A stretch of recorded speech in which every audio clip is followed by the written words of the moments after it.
Hello, good morning everyone. Welcome back again. આપણે વ્યાકરણ પછી હવે કન્ટેન્ટ ચાલુ કર્યું છે.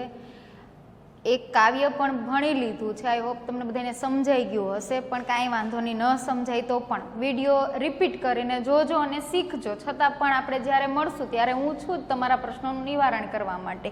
હવે જોઈએ કે આપણે કેટલું સિલેબસ લેવાનો છે ને કેટલોક બાદ કરવાનો છે. જ્યારે સ્કૂલ ખુલશે ત્યારની જ વાત છે એ બધી. પણ અત્યારે આપણે જેમ ચાલીએ છીએ એમ જ આગળ ચાલતું જવાનું છે. તો કન્ટેન્ટમાં આપણે આગળ વધીએ એમાં આપણે હવે બીજો નંબરનું જે લેસન છે એ એક કહાની છે, એક પાઠ છે. પહેલું આપણે પ્રાર્થના કાવ્ય જોઈ લીધું. હવે આવે છે એક સરસ મજાની, તમને બધાને ગમે એવી, જીવનમાં ઉતારવા જેવી, કાંઈક એમાંથી બોધ મળે એવી સરસ મજાની એક કહાની છે. એ આજે આપણે ભણશું. તો આપણે ત્યારે જોઈએ કે કાંઈ પણ હોય તો કોર્ટ, બંધારણની કલમો, ન્યાય અન્યાય, ન્યાય મંદિર, ખાસ કરીને તમે વાંચ્યું હશે કોર્ટની ઉપર ન્યાય મંદિર લખેલું હોય છે. શા માટે? તો કે ત્યાં માણસોના પ્રશ્નોનું નિરાકરણ થાય છે, સાચો ન્યાય થાય છે. પણ અત્યારે આપણે જોઈએ કે બધા પૈસાના પૂજારી છે, ભ્રષ્ટાચાર થાય છે, પૈસા દઈ દો એટલે ન્યાય થઈ જાય, પછી સાચો કે ખોટો એની હારે કોઈને લેવા દેવા નથી. તો માણસ અવળે રસ્તે જતો રહે છે. એટલા માટે થઈને આ કહાની એક સરસ મજાની આવી છે કે ન્યાય કેમ કરવો, ન્યાય કેવો હોવો જોઈએ, નિષ્પક્ષ ન્યાય હોવો જોઈએ. એવું નહીં કે ભાઈ હું છું ન્યાય કરું છું તો એક બાજુ વિટનેસ બોક્સ હોય ને, એક બાજુ આપણો માણસ હોય, એક સામેની વિરોધી હોય કેસમાં, તો ન્યાય છે એ આપણે આપણા ઓળખીતાના ફેવરમાં કરીએ તો ન્યાય ન કહેવાય, નિષ્પક્ષ હોવો જોઈએ. ભલે નહીં આપણું પોતાનું સગું, પોતાનું નજીકનું વ્યક્તિ હોય, છતાં એ ગુનેગાર હોય તો ગુનાની સજા એને મળવી જોઈએ, ભલે પછી ગમે તે હોય. તો નિષ્પક્ષ ન્યાય, કાંઈ પણ વિચારવાનું નહીં કે ભાઈ આ મારું છે, આ ન્યાયથી આને જેલ થશે કે આ થશે, એ વિચાર્યા વગર આપણે નિષ્પક્ષ ન્યાય કરવાનો હોય છે. તો એવો જ બોધ મળે છે. ન્યાય કઈ રીતે થાય છે તમારા જીવનમાં. તમે એવું નહીં કે ખાલી કોર્ટને લગતા જ ન્યાય કરે એને જ ન્યાય કહેવાય. જીવનમાં ડગલે ને પગલે તમારે ન્યાય કરવાનો સમય આવે છે. તમારી નજર સામે સમજો કે કાંઈક એવું થતું હોય જે યોગ્ય નથી, તો ત્યાં તમે ન્યાય કરો, એ પણ ન્યાયની દ્રષ્ટિએ યોગ્ય જ કહેવાય. તો ન્યાય મંત્રી આજનો આપણો પાઠ છે, બીજું ચેપ્ટર અને કહાની આ છે ન્યાય મંત્રી.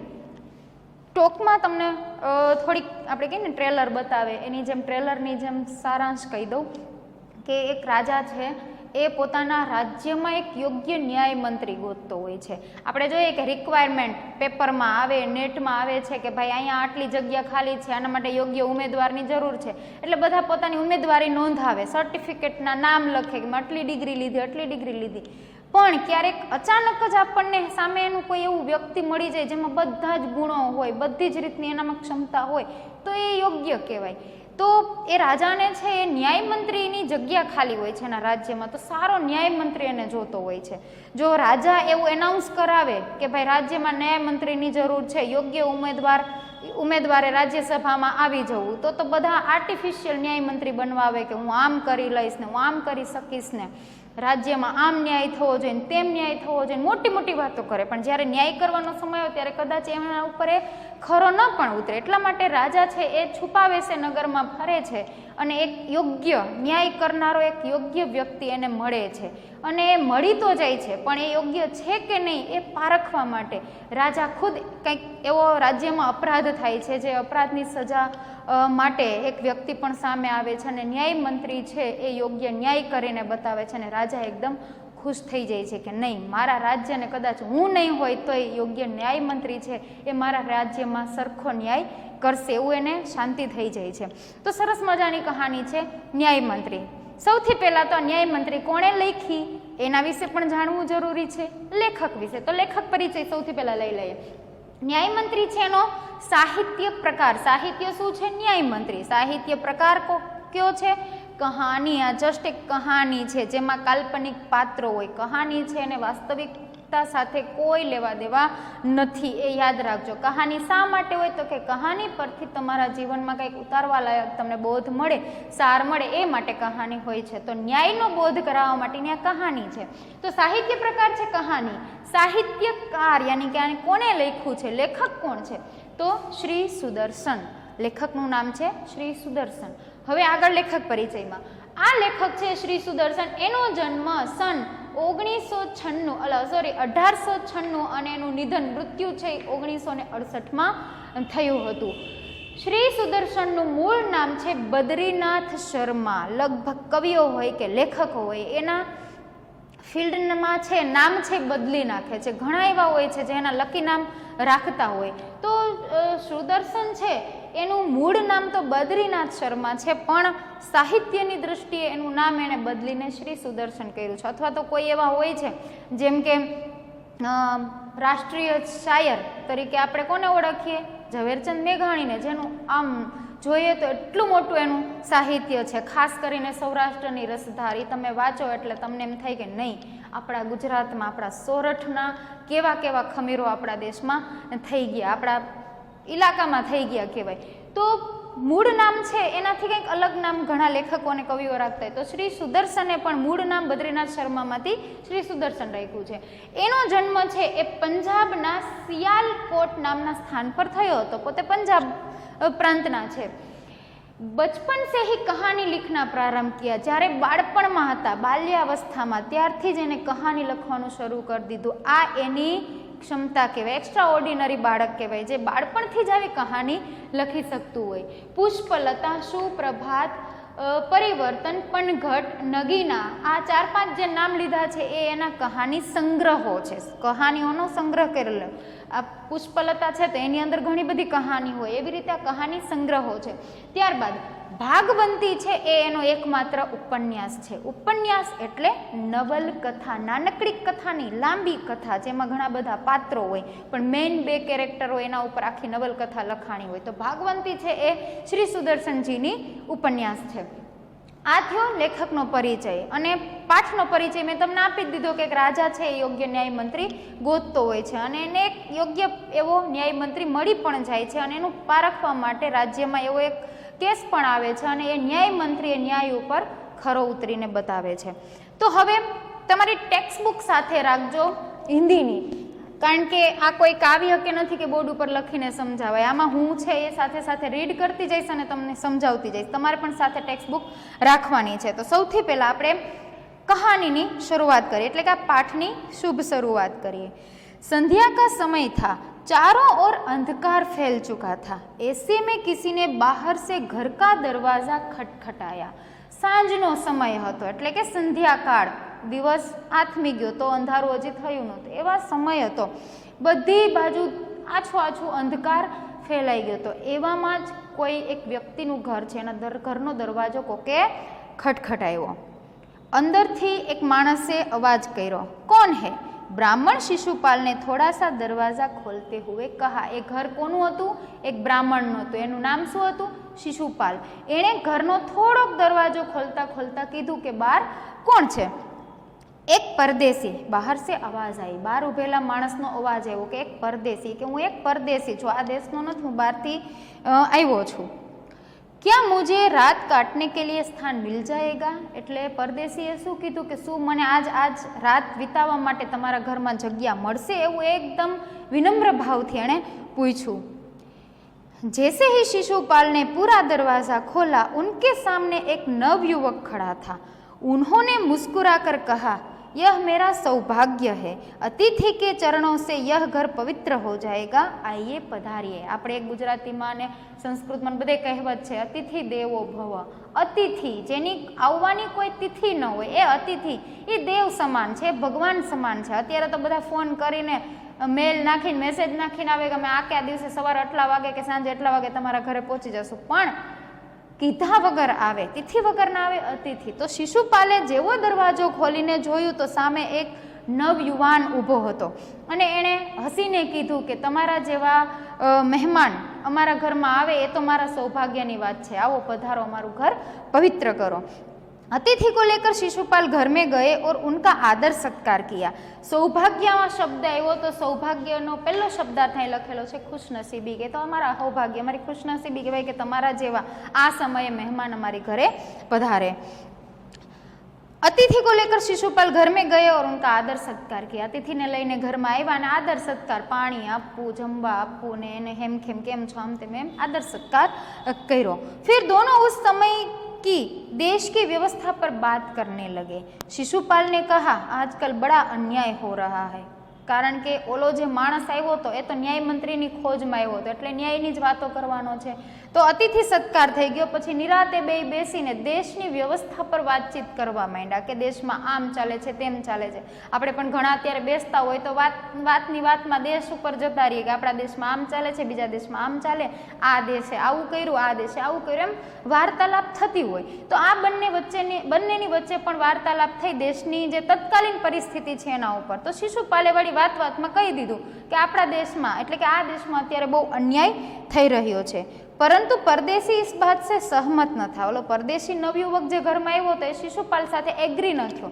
સહમત એટલે રાજી કે સંમત, એની વાતમાં હા ન મિલાવી. શા માટે? તો કે એણે કીધું કે दोष निकालना तो सुगम है परंतु कुछ करके दिखाना कठिन है. सुगम, સુગમનો અહીંયા અર્થ નથી લખ્યો, પણ સુગમ એટલે સરળ થાય છે.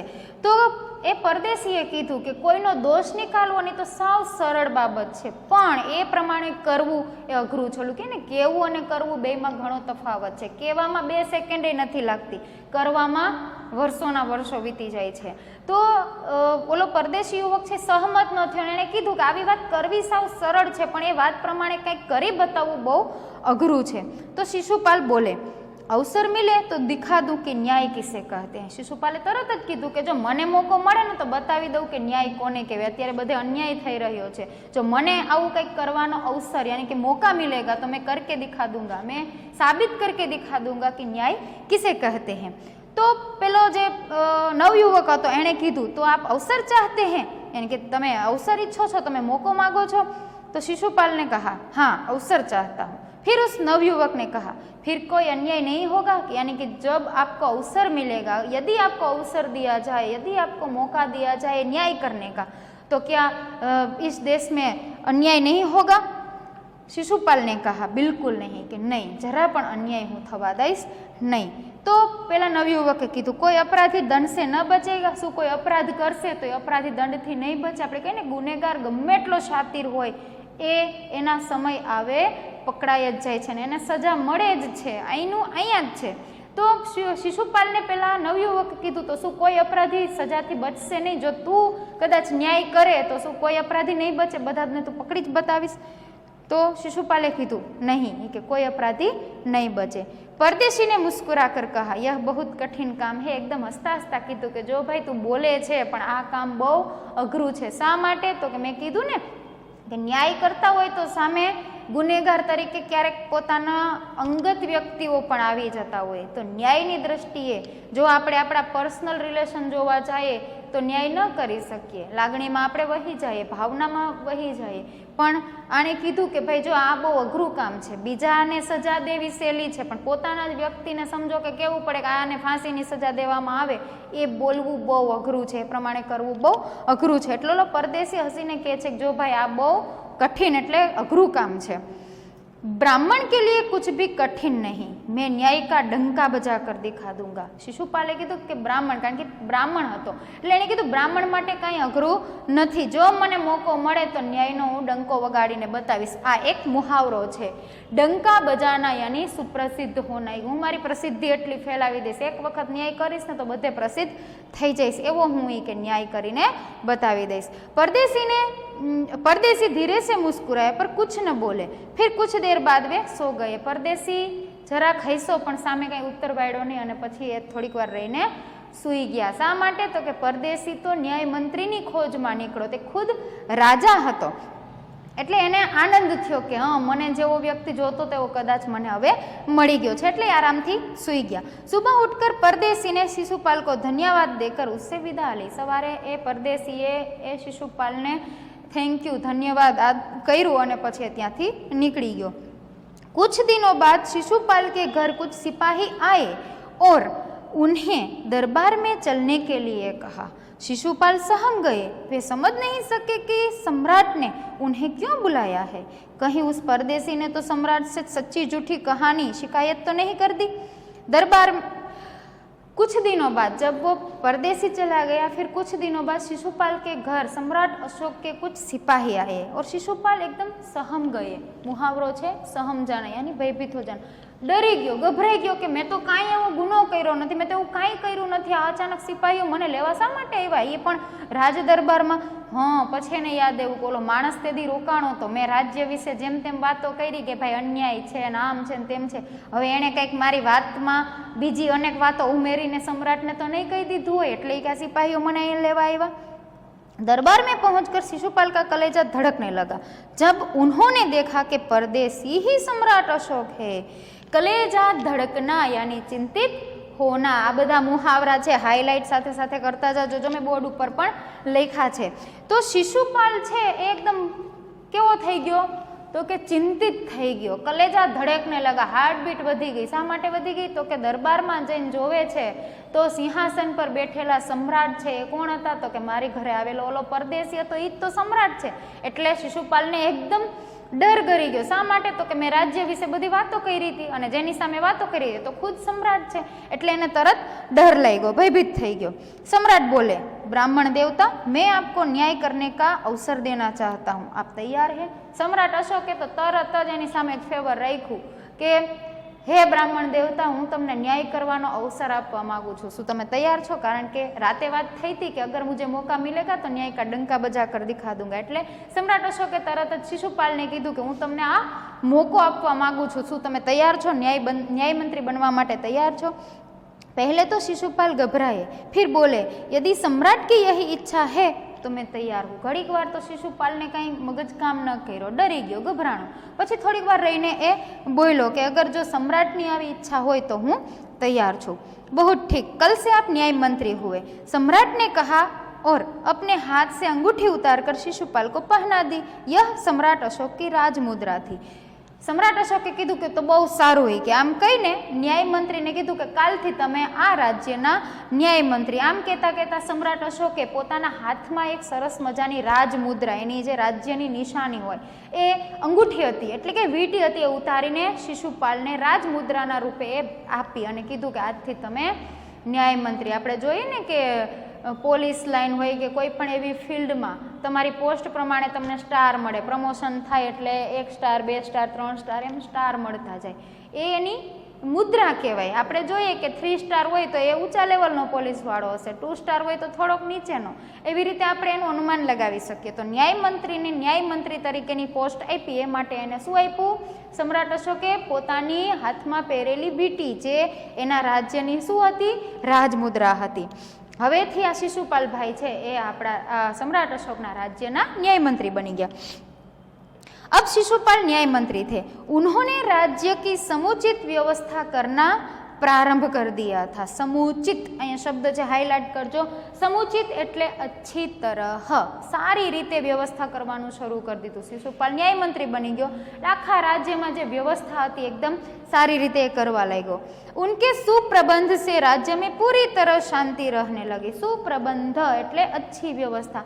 એવી રીતે એણે વ્યવસ્થા કરી, એવી રીતે સારી વ્યવસ્થા આખા રાજ્યમાં એણે કરી નાખી કે રાજ્યનું હરેક માણસ છે એકદમ નિશ્ચિંત થઈ ગયું, ફિયરલેસ થઈ ગયું, કોઈ જાતનો ડર કોઈને હતો નહીં. એકદમ રાજ્યમાં છે એ શાંતિ ફેલાઈ ગઈ. ચારો તરફ ન્યાય મંત્રી કે સુપ્રબંધ और न्याय की धूम मच गई. धूम मचाना ગીત નથી કે પિક્ચર નથી, ધૂમ મચાના છે એ મુહાવરો છે.